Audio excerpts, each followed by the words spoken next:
আসসালামু আলাইকুম, স্বাগত জানাচ্ছি বাংলা সংবাদে। শুরুতেই সংবাদ শিরোনাম। বাংলাদেশের সর্বশেষ গুরুত্বপূর্ণ আপডেট সংবাদে আপনাকে স্বাগত। শুরুতে সংবাদ শিরোনাম, পরে বিস্তারিত। প্রথমেই জানাবো, ছাত্রদলের সমাবেশে জনস্রোত। ছাত্র সমাবেশে যোগ দিয়েছে এবং রাজধানী ঢাকায় এসেছে বিভিন্ন জায়গা থেকে মানুষজন। এই হিসেবে শাহবাগের কানায় কানায় পূর্ণ হয়ে গেছে বিএনপির ছাত্রদলের নেতাকর্মীদের দিয়ে। ইতিমধ্যেই শুরু হয়ে গেছে এই কর্মসূচি। এরপর জানাবো, সিসির সঙ্গে সাক্ষাৎ করতে ইসিতে এনসিপির 4 সদস্যের প্রতিনিধি দল। জাতীয় নাগরিক পার্টি এনসিপির 4 সদস্যের একটি প্রতিনিধি দল প্রধান নির্বাচন কমিশনার সিসি এম নাসির উদ্দিনের সঙ্গে বৈঠক করছেন। আজ দুপুর 12:30টায় রাজধানীর আগারগাঁয়ে নির্বাচন ভবনে এই বৈঠক শুরু হয়েছে। এদিকে দুটি গুরুত্বপূর্ণ তারিখের একটিতে নির্বাচনের সময় ঘোষণা করবেন প্রধান উপদেষ্টা। দুটি গুরুত্বপূর্ণ তারিখকে সামনে রেখে ত্রয়োদশ জাতীয় সংসদ নির্বাচনের সময় ঘোষণা করতে পারেন অন্তর্বর্তীকালীন সরকারের প্রধান উপদেষ্টা প্রফেসর ডক্টর মোহাম্মদ ইউনূস। এদিকে এক দফা ঘোষণার ঐতিহাসিক 3 আগস্ট 48 ঘণ্টায় শেখ হাসিনার স্বৈরশাসনের শেষ অধ্যায়। আজ ঐতিহাসিক 3 আগস্ট জুলাই অভ্যুত্থানের এই দিনে কেন্দ্রীয় শহীদ মিনারে লাখো জনতার সামনে এক দফা ঘোষণা করে বৈষম্যবিরোধী ছাত্র আন্দোলন, যার 48 ঘণ্টার ব্যবধানে গুড়িয়ে যায় স্বৈরাচারী শেখ হাসিনার মসনদ। এবং সর্বশেষ জানাবো, রাষ্ট্রের প্রত্যাশা থাকবে শেখ হাসিনা যেন সর্বোচ্চ সাজা হয় বললেন অ্যাটর্নি জেনারেল। শেখ হাসিনা যে ধরনের অপকর্ম করেছে তাতে করে রাষ্ট্রের একটি দাবি থাকবে যে শেখ হাসিনার যেন সর্বোচ্চ শাস্তি হয়, কারণ তিনি শিক্ষার্থীদের যেভাবে হত্যা করেছেন সেটা কোনোভাবেই গ্রহণযোগ্য নয়। প্রিয় দর্শক, এতক্ষণ শুনছিলেন সংবাদ শিরোনাম, এবারে বিস্তারিত।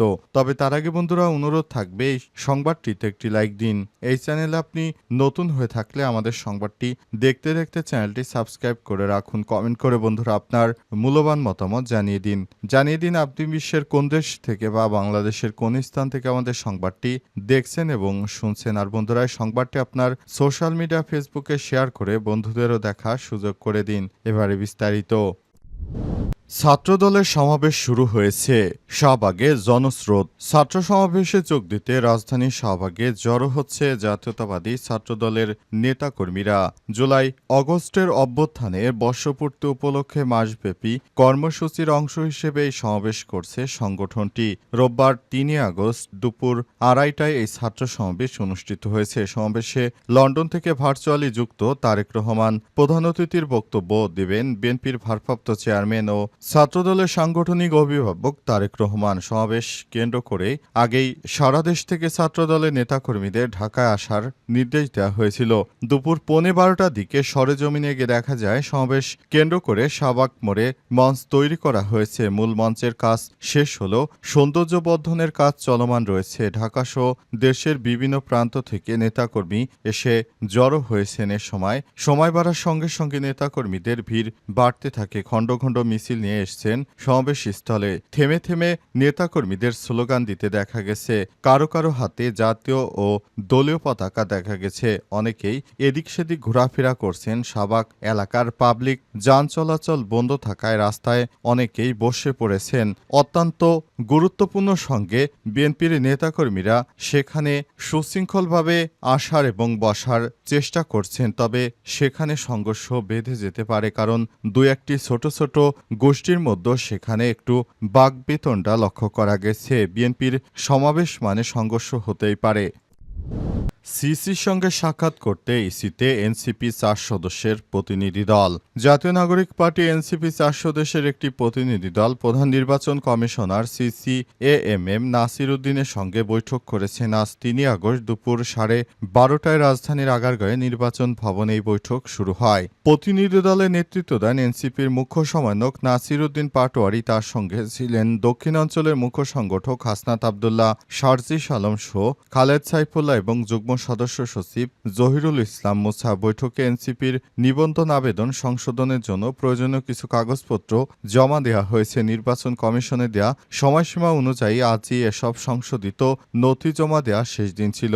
এর আগে নির্বাচন কমিশন এনসিপি সহ 144টি রাজনৈতিক দলের নিবন্ধন আবেদন যাচাই বাছাই করে এবং তথ্য ঘাটতির বিষয়ে চিঠি দেয়। এনসিপির ক্ষেত্রে 6টি বিষয় চিহ্নিত করা হয়েছিল, যার মধ্যে ছিল জেলা উপজেলা কমিটির তালিকা, অফিস ভাড়ার চুক্তিপত্র, তহবিলের উৎস ও পরিমাণ, কার্যনির্বাহী কমিটির সিদ্ধান্তের স্বাক্ষর, গণতন্ত্র সংবিধান পরিপন্থী নয় মর্মে প্রত্যয়নপত্র এবং প্রার্থী মনোনয়নে প্যানেল ব্যবস্থার উল্লেখ। প্রসঙ্গত গত জুন মাসে এনসিপি ট্রাকে করে নির্বাচন কমিশনে ৪৩,৩১৬ পৃষ্ঠার নথিপত্র জমা দেয়। তবে প্রাথমিক যাচাই বাছাই শেষে সেগুলো উত্তীর্ণ হতে পারেনি এনসিপি। তখন তারা নতুন করে আবার কাগজপত্র জমা দেওয়ার সিদ্ধান্ত নিয়েছেন।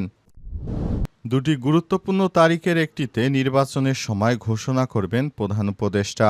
দুটি গুরুত্বপূর্ণ তারিখ সামনে রেখে ত্রয়োদশ জাতীয় সংসদ নির্বাচনের সময় ঘোষণা করতে পারেন অন্তর্বর্তীকালীন সরকারের প্রধান উপদেষ্টা অধ্যাপক ড. মোহাম্মদ ইউনূস। বিশেষ করে ছাত্র জনতার অভ্যুত্থানে শেখ হাসিনার পতনের দিন অর্থাৎ ৫ই আগস্ট অথবা ড. ইউনূসের দায়িত্ব গ্রহণের দিন ৮ই আগস্টকে নির্বাচনের সময় ঘোষণা করার দিন হিসেবে বেছে নিতে পারেন প্রধান উপদেষ্টা। ইতিমধ্যেই নির্বাচনের দিনক্ষণ বা সময়সীমা নিয়ে একাধিক রাজনৈতিক দলের সঙ্গে বৈঠক করেছেন প্রধান উপদেষ্টা। সম্প্রতি এমন একটি বৈঠক শেষে রাজনীতিবিদরা জানিয়েছেন আগস্টের প্রথমে নির্বাচনের দিনক্ষণ ঘোষণা করবেন ড. মোহাম্মদ ইউনূস। ধারণা করা হচ্ছে চলতি মাসের ৫ থেকে ৮ তারিখে এই ঘোষণা আসতে পারে। তবে একাধিক সরকারি সূত্র জানিয়েছে ড.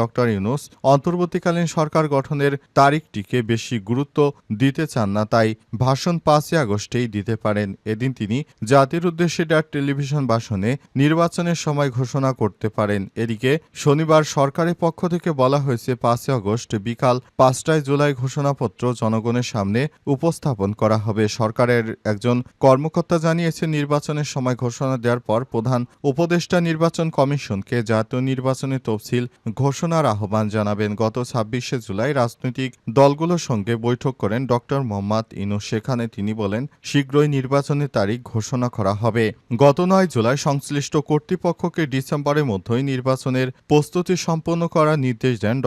মোহাম্মদ ইউনূস। সেদিন আইনশৃঙ্খলা রক্ষাকারী বাহিনীর সঙ্গে এক বৈঠকে তিনি বলেন নির্বাচন ফেব্রুয়ারি অথবা এপ্রিলে হতে পারে। এর আগে গত ১৩ জুন লন্ডনে বিএনপির ভারপ্রাপ্ত চেয়ারম্যান তারেক রহমানের সঙ্গে এক বৈঠকে প্রধান উপদেষ্টা বলেন নির্বাচন ২০২৬ সালের রমজানের আগেই হতে পারে, অর্থাৎ ফেব্রুয়ারির প্রথমার্ধের মধ্যেই নির্বাচন হওয়ার সম্ভাবনা রয়েছে। আর তাই ওই সময়ের মধ্যেই নির্বাচন হতে পারে এমনটাই জানিয়েছেন প্রধান উপদেষ্টা।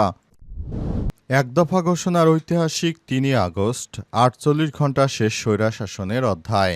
আজ ঐতিহাসিক ৩ আগস্ট জুলাই অভ্যুত্থানের এই দিনে কেন্দ্রীয় শহীদ মিনারে লাখো জনতার সামনে একদফা ঘোষণা করে বৈষম্য বিরোধী ছাত্র আন্দোলন, যার ৪৮ ঘণ্টার ব্যবধানে গুড়িয়ে যায় স্বৈরশাসকের মসনদ। স্মৃতির শহীদ মিনারে সেদিন ঝলসে উঠেছিল দ্রোহের আগুনে। মিনার চত্বরে সীমানা ছাড়িয়ে লাখো কণ্ঠ ক্ষুব্ধ উচ্চারণ ছড়িয়ে পড়েছিল দেশের প্রতিটি প্রান্তে। ২৪-এর কোটা বৈষম্য বিরোধী আন্দোলন দমাতে গিয়ে নির্বিচারে হত্যাযজ্ঞের পর ঘটনা পরস্পর যে সরকার পতনের পথে এগোচ্ছে তা স্পষ্ট হয়ে ওঠে জুলাইয়ের শেষ সপ্তাহে।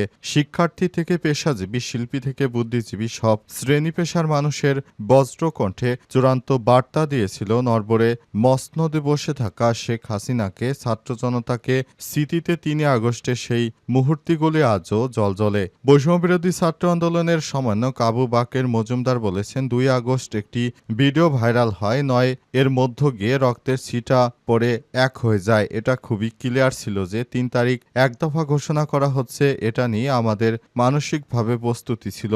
স্টক হোল্ডারদের সঙ্গে আমাদের ওই কমিউনিকেশন ছিল। ৩ তারিখ মূলত জনগণের মধ্যে এসে জনগণের ভাষাটাকে নাহিদ ইসলাম কালেকটিভলি প্রকাশ করেছেন।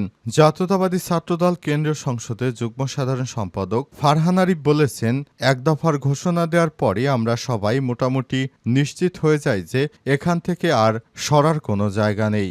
যত রক্তপাত হোক আর যাই হোক না কেন শেখ হাসিনার পতন ঘটিয়ে আমাদের এখান থেকে বাসায় পৌঁছাতে হবে। এরপরই মাত্র ৪৮ ঘণ্টার ব্যবধানে স্বৈরাচারের মসনদ ভেঙে পড়ে।